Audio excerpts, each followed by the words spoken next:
Jadi sejak menikah kami melayani di bidang pasutri ya, bimbingan pranikah, kemudian parenting, dan saya sendiri terlibat di dalam dunia pendidikan dari tahun 93. Jadi memang passion kami seputar pendidikan, keluarga, dan hal-hal seperti ini. Nah, jadi topik yang mungkin bagi kebanyakan orang ya satu hal yang tabu, tapi saya pikir itu sangat penting. Justru ini waktunya untuk kita terbuka, untuk waktunya kita belajar.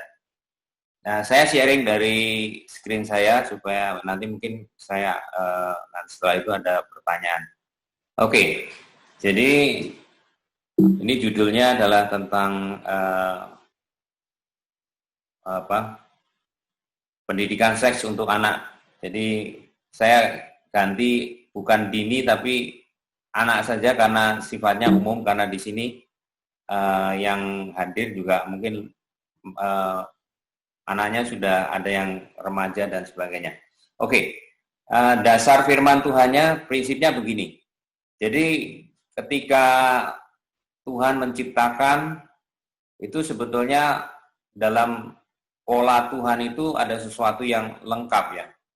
Jadi mulai dari penciptaan, kemudian manusia itu jatuh di dalam dosa, dan Tuhan menebus, dan satu hari kita itu akan dimuliakan. Nah, ini juga menjadi dasar untuk bagaimana kita berpikir atau melihat tentang masalah seks. Yang pertama tentang penciptaan. Jadi prinsipnya adalah bahwa semua yang diciptakan Tuhan itu baik, termasuk di dalamnya adalah seks itu adalah kudus, indah, dan untuk maksud mulia.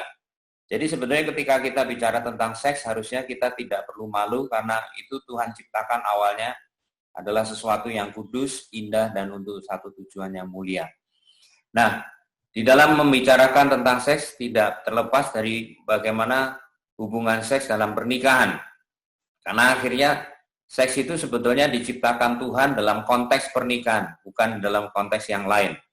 Untuk apa? Untuk melipat gandakan gambar Tuhan. Yang kedua, supaya ada satu kesatuan di dalam pernikahan atau one flesh, satu daging dalam sebuah pernikahan. Dan yang ketiga, Tuhan mau menciptakan seks itu untuk satu kesukaan. Jadi kita bisa menikmatinya dalam konteksnya Tuhan. Dan yang terakhir, yang penting adalah bahwa seks itu seharusnya menyatakan kekudusan Allah. Kemudian ketika manusia jatuh di dalam dosa, di dalam Roma 3:23 dikatakan kan semua orang sudah berbuat dosa dan hilang kemuliaan Allah. Jadi artinya apa yang awalnya Tuhan ciptakan itu kemudian mulai digantikan oleh natur dosa manusia. Dan di dalam Filipi 3:18-19 banyak orang yang hidup sebagai justru seterunya salib Kristus karena Tuhan mereka itu perut, kemuliaan mereka aib, dan pikiran mereka semata-mata tertuju pada perkara duniawi, termasuk di dalamnya kenikmatan seks yang seharusnya diciptakan untuk sesuatu yang baik. Nah, sehingga ini yang tadi disampaikan oleh Pak William bahwa seks itu akhirnya tabu untuk dibicarakan, jorok, haram, bahkan menjadi objek nafsu dan satu permainan. Nah, peran media di sini sangat besar karena media itu memberikan pembelajaran atau mengajar sesuatu yang lain, sehingga tampilan seks dari sudut pandang kejatuhan manusia di dalam dosa. Nah, jadi kita perlu menyadari bahwa media itu begitu pentingnya, sehingga kalau kita tidak berjaga-jaga, akhirnya kita diajar oleh prinsip-prinsip daripada dunia ini. Jadi setelah manusia jatuh di dalam dosa, Tuhan itu punya satu plan, yaitu menebus manusia supaya manusia bisa kembali kepada Tuhan. Nah, sehingga manusia yang menerima anugerah keselamatan itu, dia ada di dalam Kristus, dia adalah satu ciptaan yang baru. Dan semuanya itu dikuduskan oleh firman Tuhan dan doa. Nah, kita ini sudah dilahirkan kembali bukan dari satu benih yang fana, tetapi benih yang tidak fana, yaitu firman. Sehingga harusnya karakter kita di dalam hidup ini sesuai dengan firman Tuhan. Nah, seks yang sudah begitu rusak dan tercela, dipulihkan pengertiannya kembali pada tujuan Allah yang semula, yaitu 4 hal tadi. Nah, pada akhirnya satu hari kita akan dimuliakan. Jadi kalau tadi manusia diciptakan, kemudian manusia jatuh dalam dosa, kemudian manusia ditebus, tapi bukan hanya ditebus, tapi juga akan satu hari dimuliakan. Di mana dikatakan bahwa laki-laki meninggalkan ayah ibunya, bersatu sama istrinya, sehingga keduanya itu menjadi satu daging.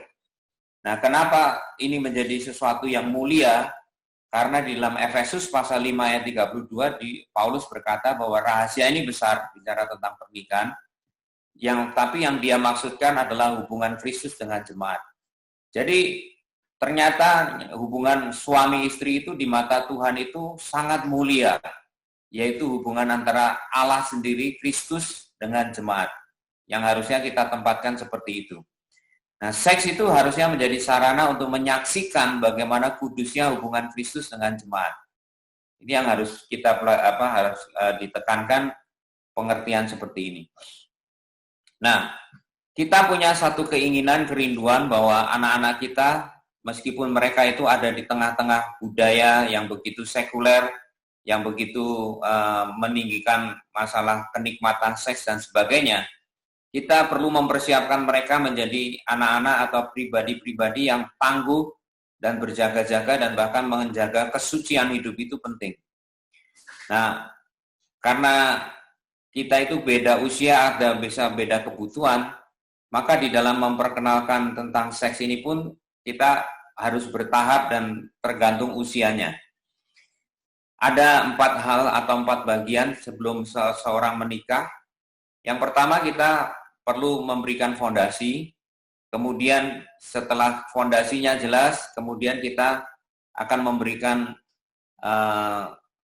mengajar mereka bagaimana mereka melindungi diri dari tekanan-tekanan dunia.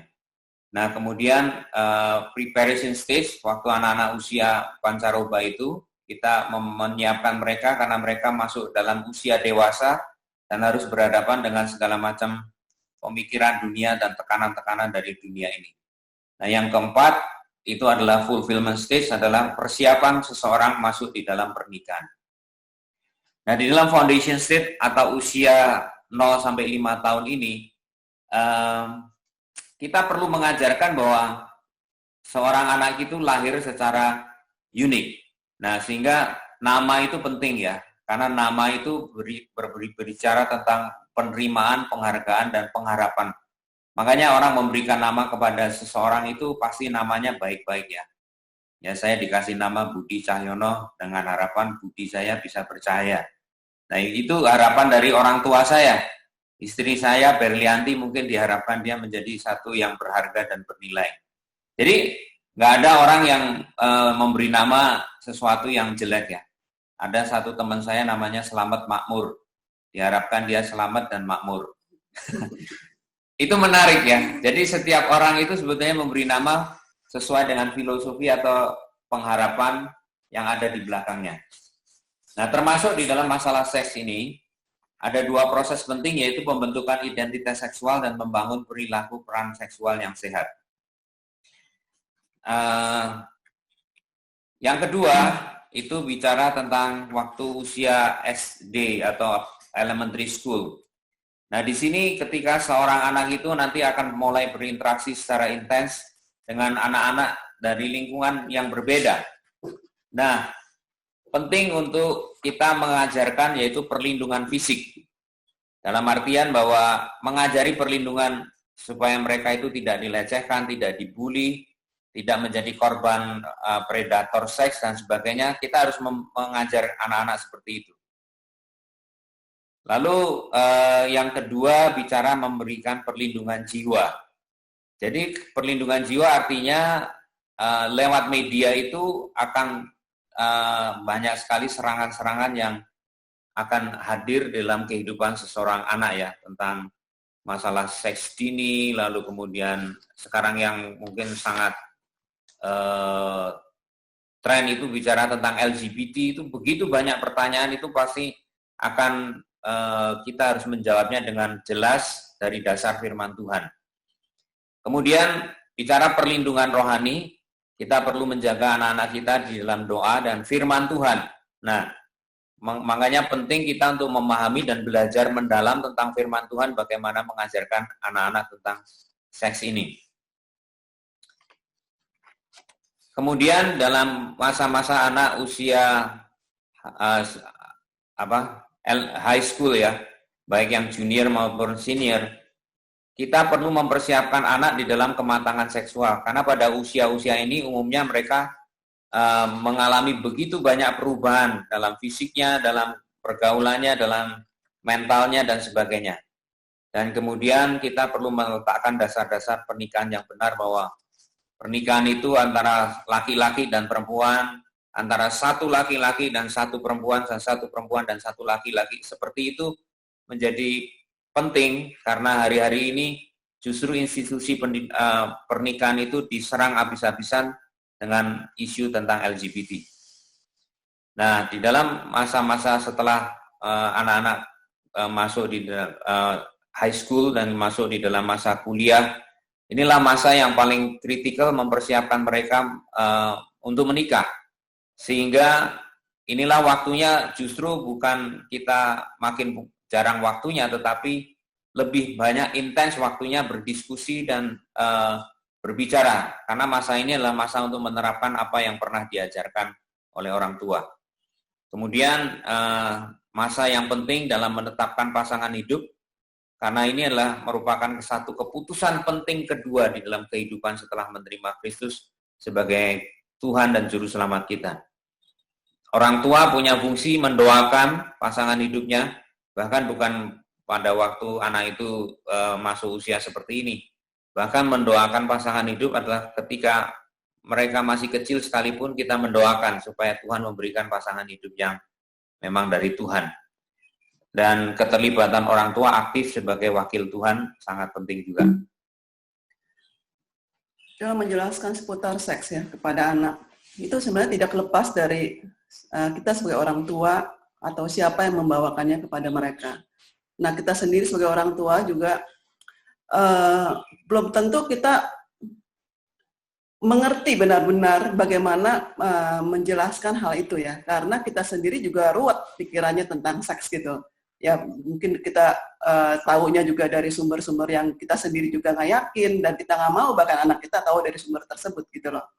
Nah, jadi dalam momen ini saya sendiri banyak sekali belajar sejak, memang saya tidak mendapatkannya dari orang tua saya mendapatkannya dari sekolah, waktu sex education dari SMA, saya mendapatkannya dari buku-buku, saya mendapatkannya dari gereja juga, dari berbagai sumber, ya, dan ada yang benar, ada yang enggak juga gitu, bahkan dari teman-teman juga.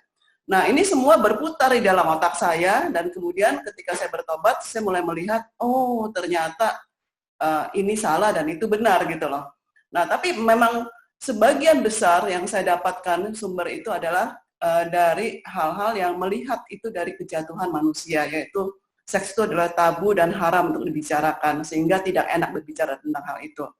Nah, ketika kami punya anak-anak, ya mereka dengan begitu polos, mereka melihat dunia ini. Kalau ngomong sama suami mah enak ya, kita satu background mungkin ya. Tapi kalau bicara sama anak tuh berbeda gitu. Ini bagaimana ini? Ya, nah kami sendiri punya komunitas untuk membicarakan tentang hal ini.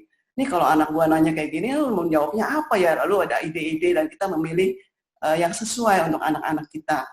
Nah, sebenarnya satu ketakutan besar orang tua adalah kalau ditanya hal-hal yang lebih dalam dari anak-anak kita. Misalnya, Mam, aku sebenarnya dari mana sih? Wah, pikirannya sudah ruwet kan? Ya, aduh. Ya tunggu ya, lalu kita pergi ke toko buku, kita buka-buka Google, apa segala macam, dari mana nih cara pembuahan, gimana bicara sama anak tentang seks, gimana segala macam. Lalu kita pulang membicarakannya dengan suami, kemudian kita bergumul banget gitu. Kemudian setelah ketemu anaknya, kita jelaskan ini ya, maaf ya udah 2-3 hari, ya, mama berpikir kamu pertanyaannya bagus sekali. Kemudian kita menjelaskan tentang pembuahan dengan biologi yang luar biasa gitu, sehingga anaknya tuh bingung gitu. Jadi kamu ngerti nggak? Enggak. Aduh, gimana sih? Maksud kamu apa sih sebenarnya bertanya itu? Ya, enggak. Itu si Robert itu bilang dia tuh kan dari dari Jawa, aku tuh dari mana gitu. Wah lah ya, kalau cuma asalnya dari mana, kamu dari Manado, kamu dari Jawa. Nah, masalahnya orang tua itu dia tuh nggak bertanya lagi karena tapi sudah panik gitu loh. Mestinya dia tanya, maksudnya maksud pertanyaan kamu apa? Gitu. Nah, ntar dia bilang kan, oh si Robert bilang dia dari sini, oh si itu bilang dia dari California, dia dari Eropa dan sebagainya. Nah, seharusnya kita tinggal gampang, nah, kamu kan dari Indonesia, kamu itu dari Jakarta, ya, lalu kita menjelaskan dengan baik. Nah, kita perlu mengungkit dulu, menurut kamu apa? Ya, apa pikiran kamu itu dulu. Nah, setelah pertanyaannya jelas, misalnya, apa sih sebenarnya menstruasi itu, Mam? Ya, kenapa sih kok teman aku ada yang celananya sampai kok kayak berdarah gitu keluar, itu apa ya gitu. Nah, kita tinggal bilang gitu. Paling enak tuh depannya bilang gini. Tuhan menciptakan, nah itu kan. Kalau udah Tuhan menciptakan tuh udah enak tuh sebenarnya. Ya. Manusia pria dengan wanita berbeda. Wanita itu Tuhan kasih rahim. Tahu gak rahim itu apa? Buat tempat anak, benar sekali tempat anak. Nah, itu Tuhan rawat setiap bulan. Tuhan bersihin tempatnya, itu dari kecil loh, dari kelas 5, kelas 6 SD itu tuh udah dirawat sama Tuhan. Ya, kamu tahu gak kenapa Tuhan rawat? Karena Tuhan mau taruh anak-anak ilahi di situ. Ya, oh gitu ya, iya makanya dirawat tempatnya. Nanti kalau udah ada anaknya di situ, ya Tuhan nggak bersihkan lagi, ntar anaknya dibersihin sekalian dong keluar. Nah, anaknya biar ada di tempat yang sehat, yang bersih. Baik ya Tuhan ya. Nah, kalau semuanya dimulai dengan Tuhan menciptakan, Tuhan yang membuat, emang benar kan? Memang Tuhan yang menciptakan dan Tuhan yang membuat gitu. Maka kita akan, suasana hati kita pun, itu akan jauh lebih siap untuk menjelaskan dari sudut pandang penciptaan, dari sudut pandang penebusan, di mana Tuhan sudah pulihkan semua itu. Tapi kalau misalnya kita udah panik duluan, ya langsung buka-buka background kita, itu yang ketemu adalah apa yang kita anggap, aduh ini susah banget gitu. Nah ini yang sebenarnya seringkali saya pakai untuk 4 anak kami, ya pertanyaan-pertanyaan yang macam-macam gitu loh, banyak sekali. Ya, apa aja sih yang sebenarnya perlu dijelaskan kepada anak-anak? Ya sebenarnya saya sulit juga untuk menuliskan ya, karena variatif sekali anak-anak itu ya pertanyaannya. Nah, yang perlu dijelaskan sebenarnya kayak perbedaan pria dengan wanita. Ya, lalu ya ini tinggal dibaca aja apa-apa saja. Ya, coba berikutnya. Nah, tentang perbedaan pria dengan wanita, ya, penama dan penyebutan bentuk, dan letak alat kelamin. Nah, ini sebenarnya tanpa ditanya pun kita melakukan saja ini. Ya, kita misalnya menamakannya dengan dari kecil kita bilang itu penis. Ya, lalu itu kalau misalnya biasanya ngomong apa? Vagina atau V. Ya, kalau misalnya di Indonesia ini karena momennya ini jadi saya bebas aja yang ngomongnya ya. Jadi bukan dalam konteks jorok yang ngomongnya ya, bukan jorok, ini emang namanya apalagi selain itu gitu loh. Ya, kita bilangnya itu pepe kalau misalnya di Indonesia, dan itu nggak apa-apa.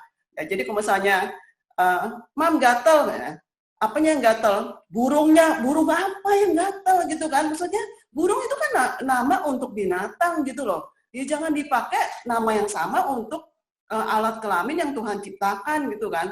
Ya, penis gitu kan. Oh jadi penisnya gatel. Yang mana yang gatel? Ya sini coba mungkin cucinya kurang bersih dan sebagainya. Jadi memang konteksnya itu. Ya, jadi ada teman saya bilang itu cumi. Aduh, kalau misalnya cumi ya, terus kamu pernah dapat masalah gak? Ternyata ada ibu lain bilang, oh ya saya juga cumi, saya pernah dapat masalah. Dia bilang, ya masalahnya apa? Saya pernah katanya waktu itu. Ya, saya di atas, lalu anak saya di kamar mandi gitu kan, karena masih belum kelar, anaknya teriak-teriak. Ya mama udah nih, dia tuh lagi di kamar mandi gitu loh. Lalu si mbaknya itu yang di dapur diteriakin, Mbak, itu cuminya tolong dicuci gitu ya. Maksudnya cumi anaknya gitu kan. Si mbak emang baru pulang pasar, ada cuminya dicuci lah sama dia, cumi yang di dapur gitu kan. Ya akhirnya anaknya teriak-teriakan terus, dia tuh, kenapa nggak dicumi? Cuminya nggak dicuci.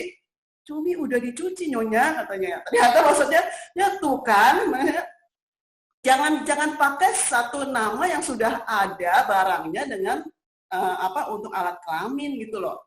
Ya, jadi memang kita perlu menghargai ya penyebutan nama kelamin itu dengan memang namanya itu gitu loh.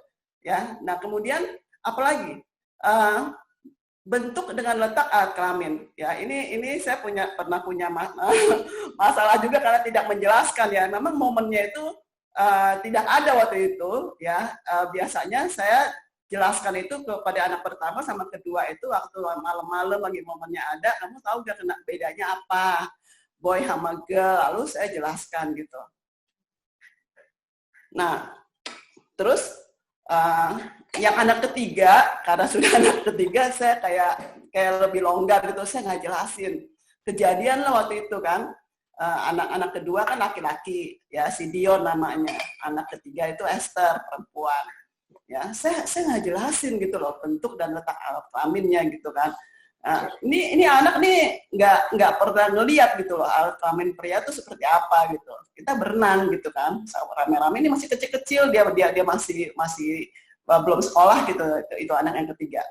Nah terus satu kali dia seret itu kan di pinggir kolam renang sayanya. Si Esther ini seret kakaknya gitu kan, sambil marah-marah kakaknya, ini nih adik nggak mau dengerin aku katanya. Ini kakak juga katanya nakal sekali. Kenapa? Dia tuh mam, ya dia kan pakai baju berenang kan dua-duanya.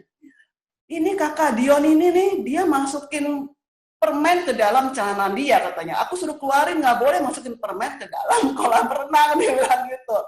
Terus si Dion belum mukanya udah cemberut aja ya. Gimana mam? Jadi gimana katanya? Oh ya ampun, saya bilang ya. Dari tadi ribut di kolam saya liatin gitu kan. Ya ternyata dia suruh nggak boleh masukin permen ke dalam celana dalam, terus masukin ke kolam lagi kan kotor nanti kolamnya katanya. Akhirnya saya bilang udah Dion, kamu berenang aja di sana, mami mau ngobrol sama Esther, saya bilang gitu. Terus Esthernya langsung, mam lihat tuh, ya dia masukin lagi katanya, dia nggak keluarin, ya biarin, dia nggak apa-apa biarin, gitu kan, sini lalu saya pangku dia, saya bilang, Esther, kamu tahu gak Tuhan menciptakan, saya bilang, nah itu ya selalu saya mulai dari situ. Tuhan menciptakan, ya bentuknya alat kelamin itu tuh berbeda, boy sama girl. Maksudnya apa, mam? Nah, pepeknya laki-laki tuh beda sama pepeknya perempuan, kan dia taunya kan pepek kan. Ya, oh gitu, ya, iya. Nah, kita sebutnya kalau pepeknya laki-laki itu namanya penis, saya bilang gitu. Jadi, namanya aja beda. Bentuknya juga beda. Tuhan membentuknya ada di luar. Kalau perempuan ada di dalam. Nah, karena di dalam, kamu kan rata nih kelihatan kan? Ya rata. Kalau laki-laki itu ada di luar, jadi dia nonjol. Itu bukan permen, itu alat kelamin, namanya penis. Ya ampun, deh. Coba gimana kalau dikeluarin, kan dia marah-marah makanya. Sorry ya Esther, saya bilang ya, saya baru jelasin sekarang, saya bilang. Ya makanya kan kamu lihat, ya kalau boy itu kan kalau misalnya pipis kan kayaknya, ya oh dia lagi pipis, oh dia berdiri, kamu nggak usah liatin gitu kan. Kalau kamu pipisnya gimana? Oh pipisnya kan jongkok ataupun duduk kan, karena di dalam gua berdiri kan berecetan, saya bilang ya. Nah di situ dia jelas gitu loh. Ya, nah hal-hal seperti itu hal-hal yang sederhana ya untuk anak-anak yang kecil gitu. Tapi makin besar, ya dia akan mulai banyak hal-hal yang menjadi pertanyaan, kenapa? Kok dada saya kok, ya, dia bilang kenapa kok tetenya kok jadi ini ya, nonjol lu sakit gitu ya. Oh kamu harus bangga, saya bilang gitu ya. Karena kalau misalnya itu Tuhan yang memberikan ya, bahwa manusia itu perempuan punya payudara namanya kita sebutnya ya. Payudara itu apa gunanya? Nah, nanti kalau misalnya udah besar kamu punya anak ya, itu jadi sumber makanan buat anak kamu. Kita jangan bilang ya itu jadi kesukaan buat apa, nggak usah ngomong kayak begitu toh. Ya itu kan usianya belum sampai gitu loh. Tapi payudara itu menjadi Tuhan berikan sebagai sumber makanan untuk anak-anak mereka, anak-anak bayi ya. Karena memang Tuhan memberikannya itu. Tuhan nggak suruh minum susu formula kan dari dulu. Nah kemudian bagaimana kita menjelaskan tentang menstruasi yang seperti tadi saya jelaskan. Lalu misalnya kayak keputihan misalnya, keputihan itu sebenarnya mungkin kamu kurang bersih atau gimana ya, tapi kamu perhatikan Ya, apakah keputihan itu berwarna atau gatal atau menimbulkan bau yang tidak enak? Nah, itu mungkin ada jamurnya. Kalau tidak, ya itu masih hal-hal yang masih bisa diterima. Nah, kita perlu membicarakannya dengan terbuka dan biasa aja gitu loh. Ya, enggak ngomong kayak gitu, kamu enggak gitu. Ya, tapi melihat semuanya itu hal-hal yang normal, akibat sebab tertentu, jadi akibatnya ini. Ya, dan ini adalah hal yang sangat baik. Ya, biasanya kita karena anak kami 3 perempuan, kalau misalnya pertama kali mens, ya itu saya ajak keluar, ya saya ajak makan atau minum berdua saja. Ya, mungkin minum kopi kayak ya gimana Mam? Ya, aku ada apa nih hari ini katanya. Iya, kita celebrate, kita bicara tentang hal-hal sebagai wanita dewasa, karena kamu sudah dewasa dulu, dia bangganya tuh anaknya. Sampai yang kecil tuh kan baru beberapa tahun yang lalu ya, dia mengalami bulanan yang pertama gitu, dia sangat menunggu-nunggu gitu. Ya, bukannya kali-kali ini udah nih Mam, teman-teman aku pada udah loh gitu. Jadi mereka menunggu-nunggu dan sesuatu yang membanggakan gitu loh. Nah, seperti menstruasi ini saya bilang gitu, kamu tahu gak biasanya pembicaraan kita di antara berdua mom and daughter ini nih, saya banyak bicara tentang betapa Tuhan itu menyiapkan kita sebagai wanita itu sebagai penolong.